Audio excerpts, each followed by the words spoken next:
Okay, so I am all set up over here. I have my old Tupperware container for water. I have some paper towels. I'm starting with my primary colors. This is called a primary blue by Winsor and Newton. This is primary yellow by Winsor and Newton. This is primary red by Winsor and Newton. My palette is a found plexiglass piece, which I taped a white piece of paper to the bottom. White helps us see other colors. Any other color that you would be using in the bottom may have an effect on the way that you see colors because light bounces off colors and affects other colors around it. So I have my white palette and I have my paint brushes.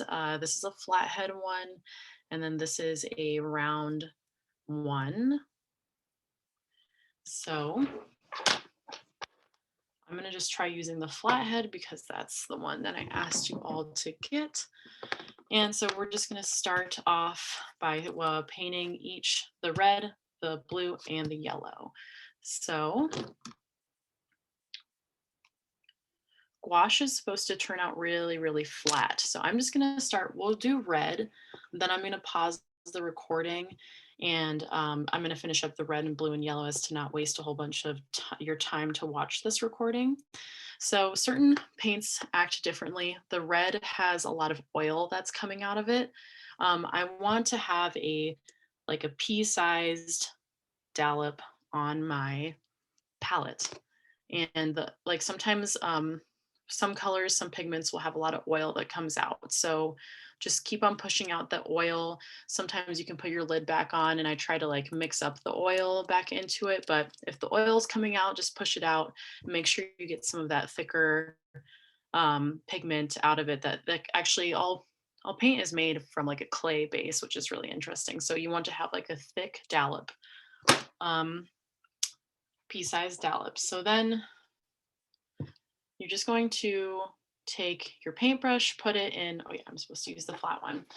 Take the paintbrush, put it in the water, get any excess off, and then massage the water into the little pea size of red that you have on your palette and get a nice even amount inside your brush. It's on my brush fairly evenly. There's no thicker amounts of paint on any part of the brush. And I'm gonna do the red.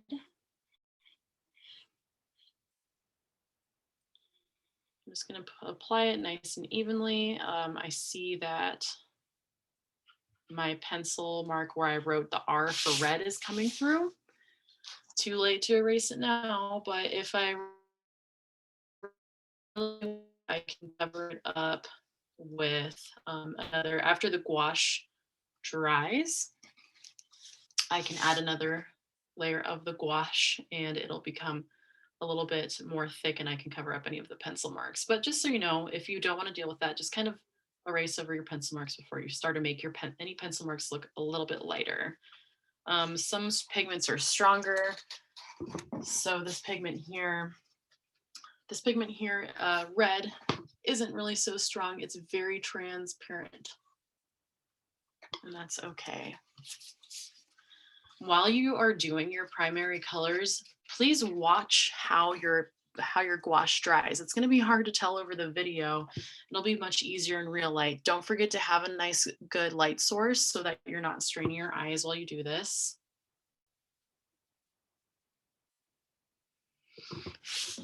And gouache dries really fast, so you don't have to really worry about putting your hand into the, you can just rest your hand on the paper to make it easy for yourself.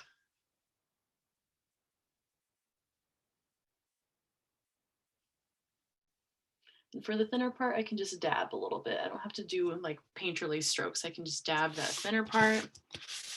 Make sure that I'm painting in the lines. My paintbrush is getting a little dry.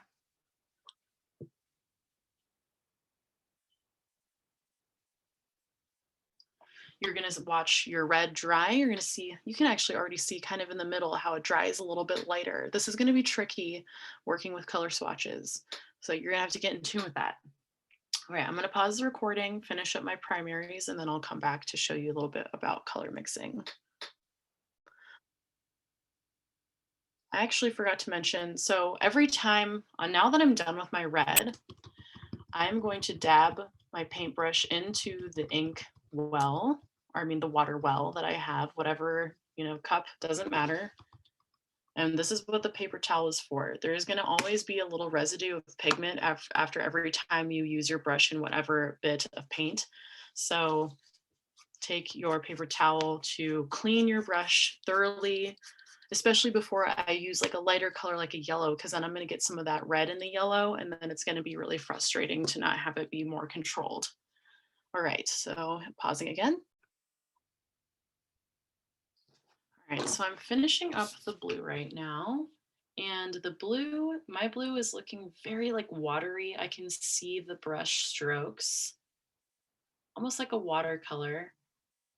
Please do not worry about your brush strokes. As your paint dries, all of those strokey parts should go away as long as you are doing a really good job controlling how much water you're putting into your gouache. You really don't need that much water.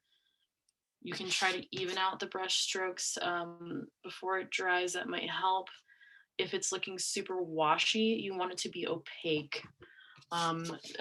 Opaque means thick and like a color swatch from Lowe's or Home Depot. You don't want it to be like have that washy effect. That way it can be more flat and opaque. That's what we're going for. And this is how gouache is typically used, actually, is to be very flat and opaque. Sometimes people use it to do other painterly things, but it's not the most like painterly medium in the sense that it's not like oil paint that has all these different qualities and different types of lusciousness to it. So yeah, flat is what we're going for. So let that blue dry. Finish my primaries. Cleaning the blue off. I have my primaries actually nearby. Do a really good job getting all of that pigment and blue off my paintbrush, because it'll just be so frustrating to have any of that in there to keep dealing with. So I'm drying it on my paper towel. So I'm going to make violet by mixing blue and red together. So I'll have one dollop of blue, and I already have some red still left over. And I like to just so violet, really it's 50% red, 50% blue. I'm gonna just make sure that the size of the pea size of blue that I put down and the pea size of red that I put down are about the same size. It's just a good way to start.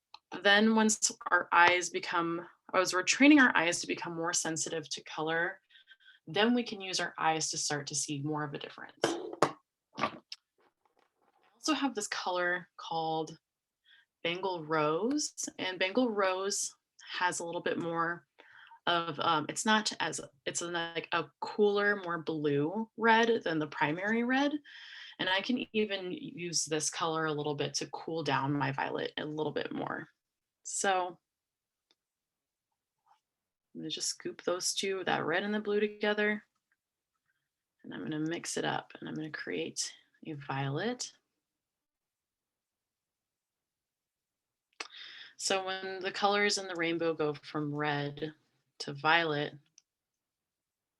violet is essentially the darkest color there. Indigo and violet.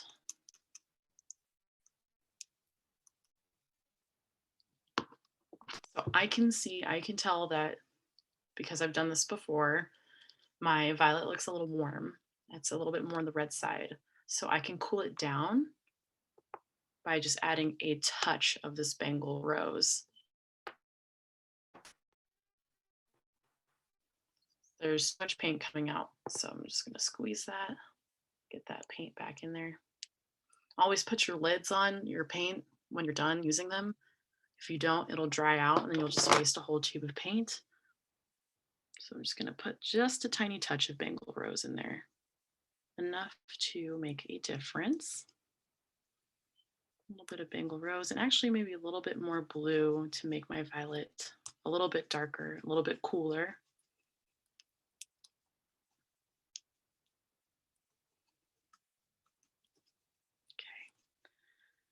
And now remember how the pigment dries to be a little bit darker. It's something to keep in mind. So my violet's looking pretty dark. It's looking pretty rich.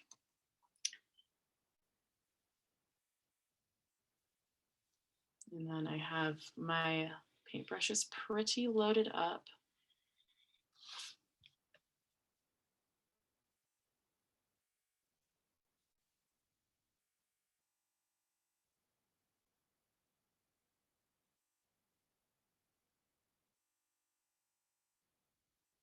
Sometimes the gouache gets stuck in like the upper part of the brush and I want it to be back down. I like to I can like twist my brush and like wring it out and then scoop some back into my brush on the very edges, tips of my brush so I can glide the gouache back over onto the violet section.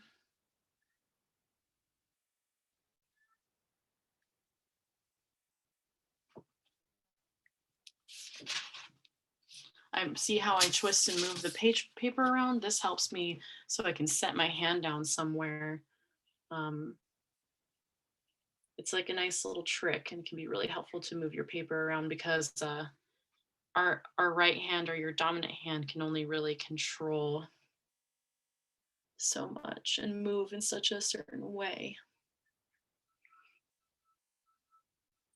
Also, if you are right-handed, if you paint with your right hand, I recommend keeping your palette and your brush over on your right hand side. It just makes a little bit more sense. If you're left-handed, you can have your palette and your water on the left-hand side. So it's more of like an easy access thing. It's about kind of like figuring out comfortability and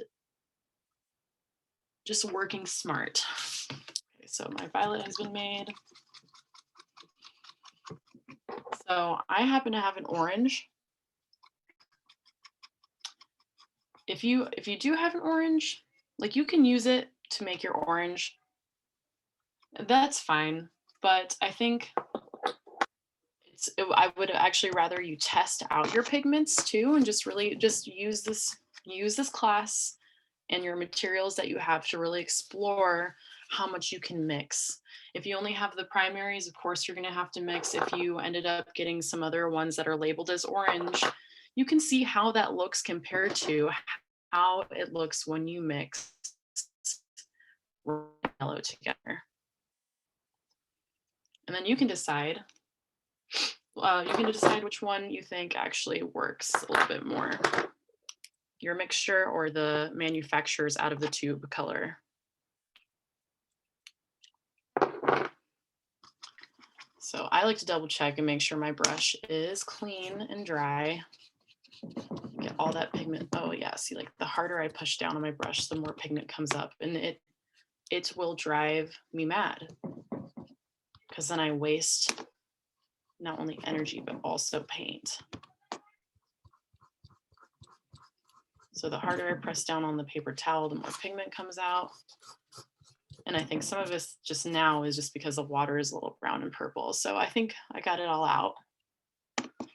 Now I'm gonna make orange. So I'm gonna scoop this red into this yellow.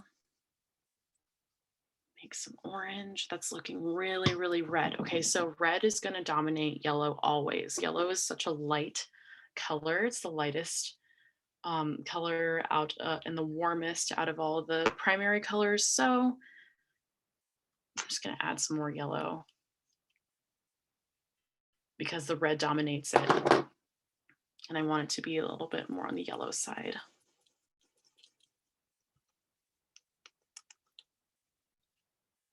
Maybe even like a little bit more.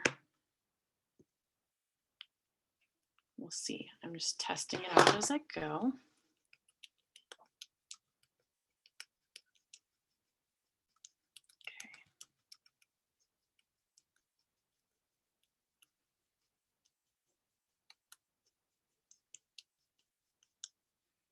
So I can save, I made this like red orange. I made this orange and it's a little bit on the red side. So I can probably add more red to that and use it for my red orange, but I'm making my orange right now.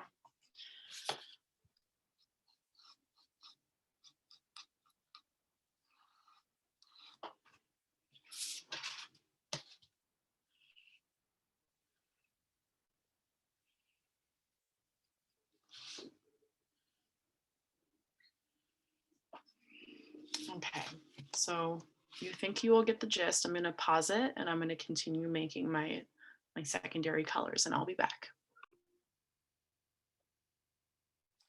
Okay, so just mixed some probably it was blue and yellow to make green, but a little bit more blue because, or excuse me, a little bit more yellow because blue is so much darker. So I added a little bit more yellow to it and I made green, put it there where the green is supposed to go.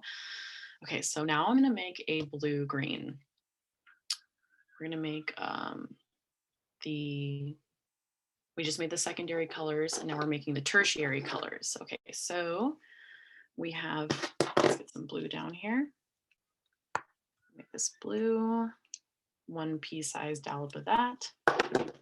I want a little bit more yellow, like a big pea size, and I'm gonna mix these together, create a green.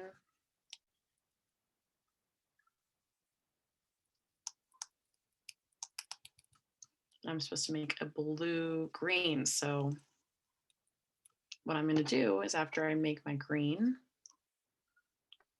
I'm gonna just add 1 more pea-sized dollop of blue.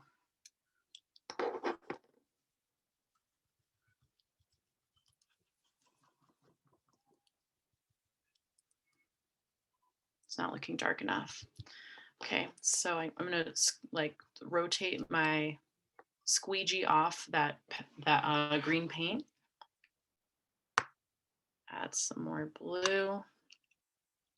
And I'm gonna add the green that I made little by little into my blue. Just a little tiny bit of water, that was even too much. So I'm gonna mix that blue in with all that water that I just added. Blue, green, that's looking better. I think I can make it even a touch more blue. Just a tiny bit.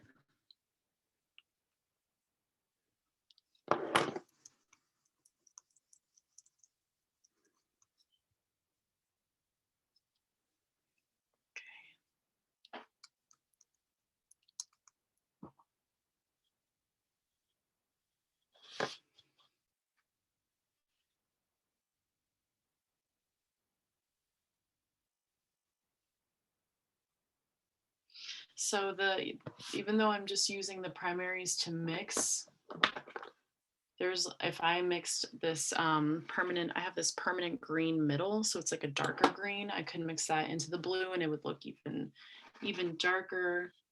Just play around with what you have.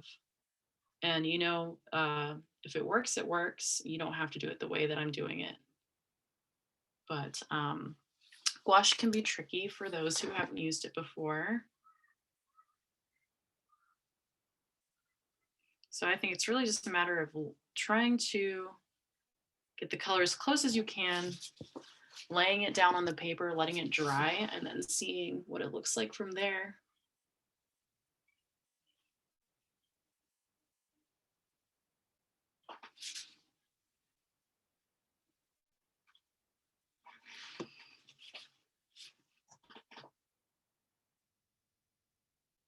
Okay. So I'll let that dry, and then I have all of this green that I made, which is cool.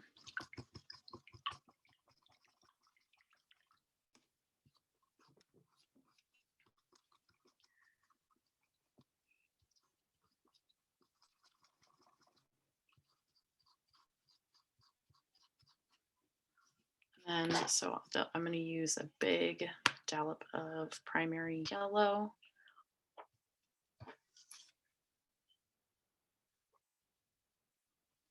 A tiny little bit of the green that I made. And I'm going to make a yellow green. It's a good color.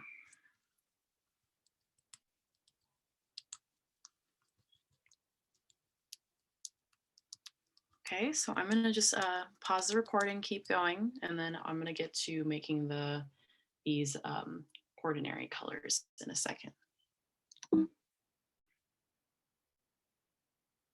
So I wanted to start the recording again because I just made a yellow orange that was still too orange and didn't have quite enough yellow.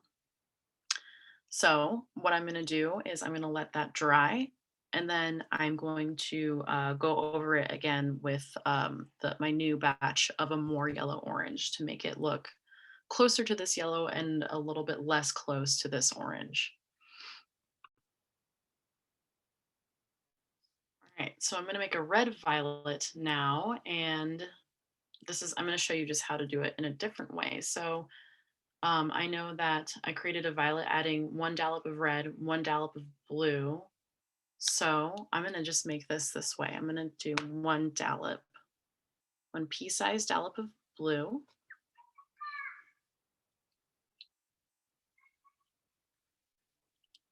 And 1, 2 pea-sized dollops of red. Mix those all together. We should have a warmer, redder violet. Pretty close, pretty close. Could even use a little bit more red, I think.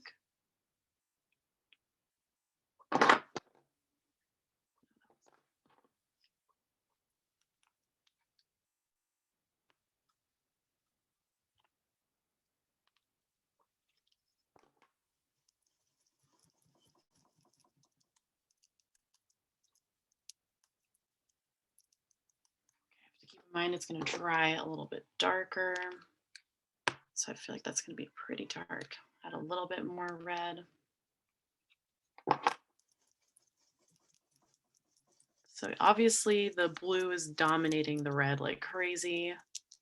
So I should have just put like maybe 2 huge dollops of red and 1 tiny dollop of blue. All right. Okay, so I'm going to finish this up. I still have to wait for this to dry so I can do my yellow orange. And then we'll start talking about my green violets, orange violet, orange green, or AKA my coordinary colors. So funny, as I'm finishing this up, I'm pretty sure the entire time I've been saying that your gouache dries darker. Absolutely wrong. It's the opposite. Your gouache will dry lighter. I'll make a note of that in the very beginning for you all. So I know that might be a little bit confusing, but just color wheel, no big deal. All right, so orange, now I'm making an orange green. So I made a green earlier by creating,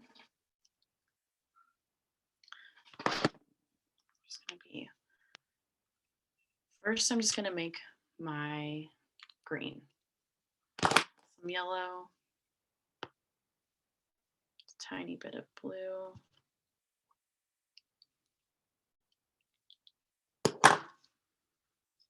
Maybe a little bit more.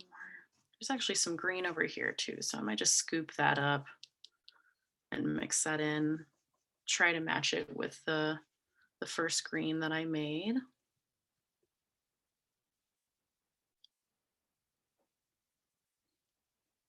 It dries lighter.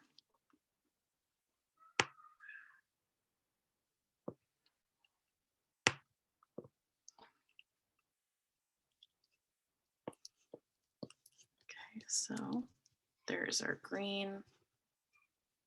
And then we're going to add orange to it. Oh,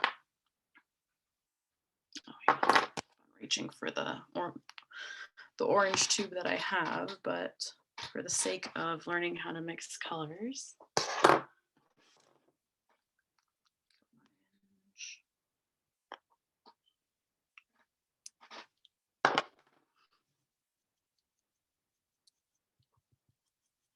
There's already some green in my brush, which is okay. I'm just gonna mix those all together. And it's, you know, it's gonna look like a brown, which is, it's kind of like a peachy brown.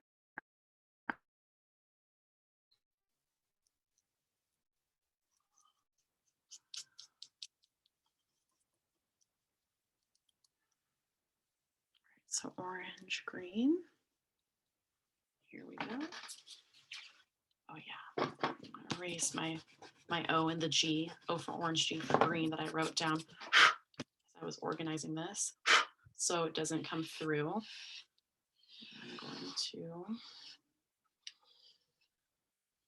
paint this in. And it's always start with the bigger shapes first, and then you can hone in on the details.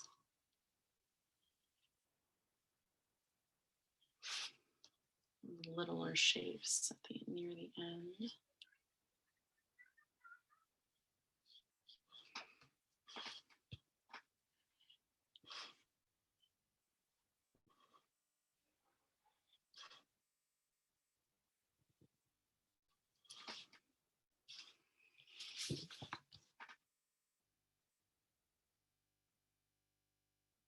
Okay, so I'm going to pause the recording and finish this up. All right, I just finished up my violet orange, which is this brown, this type of brown that is here. And now I'm going to create my green violet. Very last step. Yellow. Plus blue is green. And blue plus red is violet.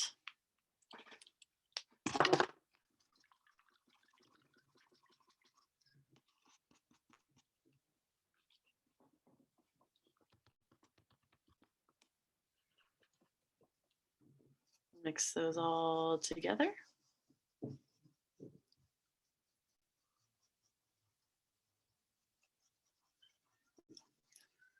Kind of looking like a greenish brown.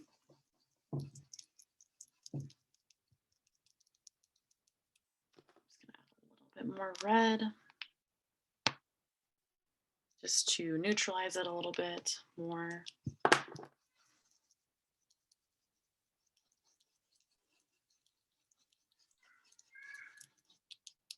All right, there we go. All right, so I'm going to finish this up. I'm going to be right back. Okay, so I finished up my color wheel. There's things about it that are, you know, I don't really, we'll have to see how it looks when it dries. So I think like all these weird blotches and stuff, like I gotta just wait to see how it dries and then reevaluate it a little bit. It's kind of hard to see, but I didn't really do a perfect circle. So just, yeah, make yours a little bit better than mine. Or, you know, just really do the best that you can.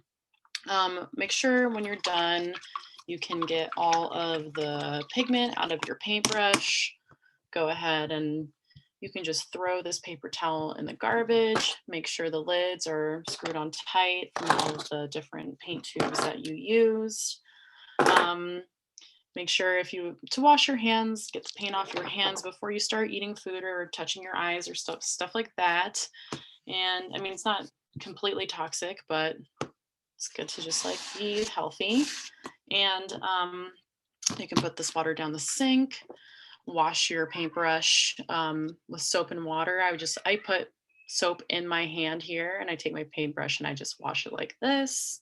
And then I dry it with a paper towel, make sure all the pigment isn't still running out. I can't see any more of the pigment or color or paint coming out into the water stream. That's when you know it's clean. If you leave your paintbrush just down in your bucket of water, in your tub of water, it can destroy your brush a little bit faster. So just take care of your things. I can wait for my paint to dry and then I can scrape off the paint and then use a paper towel to wash. I can just also just maybe soak my palette in some warm water and scrub that out. So yeah, just gonna clean up everything and then wait for this to dry and I'll upload a picture of it. All right, thank you.